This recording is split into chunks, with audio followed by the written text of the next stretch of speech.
আলোচনাটা বেশি হয়েছে খালেদ আর এবাদতকে নেই, because Taskin like automatic choice, Taskin Rana. আমরা শরীফুলকে একটু দেখতে চাই, because I think he is also good asset, can B a very good asset test match, ভালো বোলিং করছে। আর এবাদত আর তাসকিন খালেদের মধ্যে আমাদের একটু কী ছিল আর কি, তো অ্যাপারেন্টলি মনে হচ্ছে খালেদ অনেক মানে লাইন লাইনটা মেনটেন করতে পারে, বা দেবাদ ইজ মোর অফ উইকেটিং অপশনস, তো আমরা ওই দিকে গিয়েছি। খালেদ খারাপ বোলিং করে নেই, Khaled also ball very well, but আমাদের কাছে বলছে এবাদত ইজ মোর অ্যাটাকিং বোলার হিসেবে। তাসকিন ফিট, টেস্ট ম্যাচ খেলার জন্য ফিট, সেটা আমাদের কাছে দেওয়া হয়েছে, বা লঙ্গার ফর্মের আমি খেলেনি, বাট তাসকিন যখন খেলেছে I think he is at his best at this moment. আর টেস্ট ম্যাচ যখন খেলেছে খারাপ কিন্তু খেলেনি। আর যেহেতু ফিট আছে, আর আমরা তাসকিনকে নিয়ে যে পরিকল্পনা করেছি যে ওকে আসলে আমরা ঘুরিয়ে ফিরে, মানে ওর ঘুরিয়ে ফিরে আমরা খেলাবো, মানে ওর ওয়ার্কলোডটা ম্যানেজ করে T20 বলেন, ODI বলেন, টেস্ট বলেন, ওইভাবে ম্যানেজ করে খেলাবো। এইভাবে ম্যানেজ করলে মনে আমরা খেলাতে পারবো, হি ইজ ফাইন। আর ও তাসকিনের একটা ব্যাপার আছে যে he is very keen to play cricket, ও খুব খেলার জন্য খুব আগ্রহ। ইনফ্যাক্ট এই T20 সিরিজটাও খেলতে চেয়েছিল, বাট যেহেতু ও আমাদের টেস্টের প্ল্যান আছে, যার জন্য T20 সিরিজ আমরা রাখিনি। So he is good, he is okay.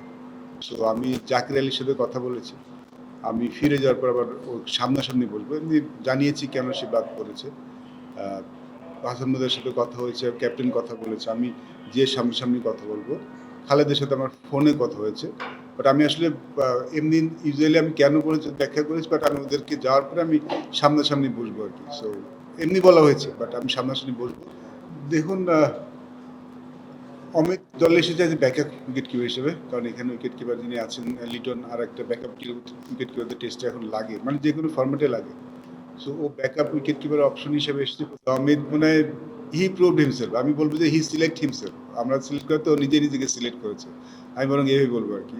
কারণ আপনি যদি পারফরমেন্স দেখেন, নিজে কনসিস্টেন্ট পারফর্মার, মানে কঠিন সময় রান করেছে, ভালো সময় রান করেছে। তো এই ধরনের ক্রিকেটার আসলে যখন দল নিতে পারি তখন ভালো লাগে। আই থিঙ্ক হি হ্যাজ ওর একটা ভালো ফিউচার আছে, তো দেখা যাক কত দূর হয়। এই এই সিরিজ যেটা খেলবো আমরা, এটা কিন্তু আমাদের টেস্ট চ্যাম্পিয়নশিপের অংশ। অবশ্যই আমাদের এখন পর্যন্ত টেস্ট চ্যাম্পিয়নশিপ যতগুলি খেলেছি, ঠিক গর্ব করে বলতে পারবো না যে আমরা এই বছরটা খুব ভালো খেলেছি।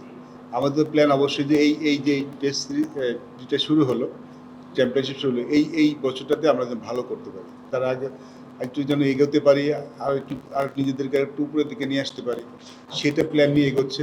ক্রিকেটও খেলতে পারি, কারণ আমরা এক ধরনের ক্রিকেট খেলে আসছি, একটু অ্যাটাকিং ক্রিকেটের দিকেও আমরা যেতে পারি।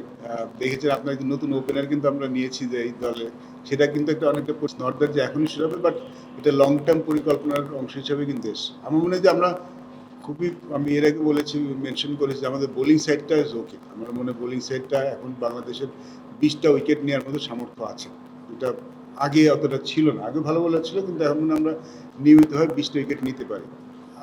আমার মনে হয় ব্যাটিং, সেখানে যদি আমরা একটু কনসিস্টেন্ট হতে পারি, আমার মনে হয় এবার টেস্ট চ্যাম্পিয়নশিপ বাংলাদেশ ভালো করবে। সো একটু হয়তো ডিফারেন্ট ক্রিকেট আমরা খেলতে পারি, ঠিক বাজ বলের কথা বলছি না, বলবো না, বাট আমরা হয়তো আমাদের খেলার স্টাইলটা একটু চেঞ্জ করতে পারি, সেটা আপনারা হয়তো দেখতে পাবেন।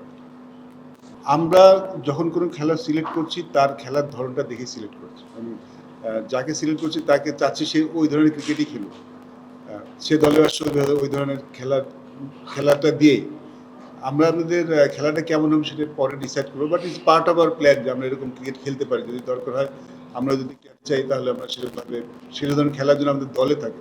অ্যাটাকিং ক্রিকেট খেলতে গেলে আপনি চাইলে তো হবে না, আপনার তো ওই ধরনের প্লেয়ার লাগবে, বিকজ তাদের ওই ধরনের ক্রিকেট খেলার মধ্যে খেলোয়াড় আছে বলে। সো আমরা যদি এরকম খেলার যদি যথেষ্ট থাকে, তাহলে ধরুন ক্রিকেট খেলতেই পারি। সো এটা একটা part of our plan, but দেখা যাক ভবিষ্যতে আমাদের কী হতে পারে। না, আমার মনে হয় যে যেটা একটু বললাম না, আমরা যে ধরনের ক্রিকেট খেলে তাকে ওই ধরনের ক্রিকেট খেলার জন্য দলে রাখি।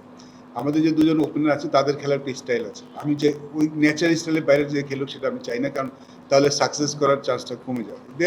ওরা সম্ভবত ম্যানেজমেন্টের প্রথম পছন্দ তারাই থাকবে, যে তারা লাস্ট কয়েকটা সিরিজে ভালো খেলেছে এবং তারা যে ধরনের ক্রিকেট খেলছে সেভাবে খেলুক। আমি যেটা বলছি, যদি আমরা ভবিষ্যতে যদি প্ল্যান চেঞ্জ করতে চাই, তাহলে যেন ওরকম খেলার জন্য আমাদের হাতে থাকে। আমি তো যেমন সাদমানতে তো তাইমকে বলবো না সাদমানের মতো খেলতে। সো যে যেরকম খেলে আমাদের তাকে সেরকম খেলার সুযোগটা করে দেওয়া উচিত। Rishad I think is proving himself day by day. এখন যদি রিশাদকে যখন একদম প্রথম দেখেছি আর এখন দেখছি, বোলিং স্টাইলের মধ্যে কিন্তু অনেক ডিফারেন্স। এখন কিন্তু রিশাদ অনেক টার্ন করতে পারে, এবং নাইম আমি ফার্স্ট ক্লাস ক্লাব গত বছর আসলে অতটা দেখার সুযোগ হয়নি। ও দেখেছে মানে খুব কয়েকটা ম্যাচ নাকি ওকে মানে ম্যাচ উইনিং বোলিংও করেছে আর কি। So I think is ready Rishad test ম্যাচের জন্য। সো ভবিষ্যতে যদি আমরা এরকম প্ল্যান তো অবশ্যই আছে ওকে নিয়ে। হয়তো আমরা সামনে হয়তো দেখতে পারেন আমাদের, কারণ এই বছর অনেক টেস্ট ম্যাচে ভিন্ন ভিন্ন জায়গায় টেস্ট আছে, তো কন্ডিশন হিসেবে আমরা ওরকম চেঞ্জ করতে পারি। সো চিন্তা ভাবনা আছে ডেফিনেটলি। চারটা সিম বোলার তো আমরা এখন সবসময় রাখবোই, কারণ মোস্টলি আমরা তো আপনি যদি আমাদের বাংলাদেশের বোলিং দেখেন, আমরা ইউজুয়ালি 3টা সিম বোলার খেলাই।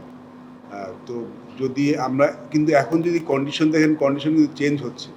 সো আমরা ওই পার্টিকুলার টাইমে কন্ডিশন কেমন থাকে আমরা এখন শিওর না, যার জন্য কিন্তু আমরা স্পিনারও 3টা নিয়েছি।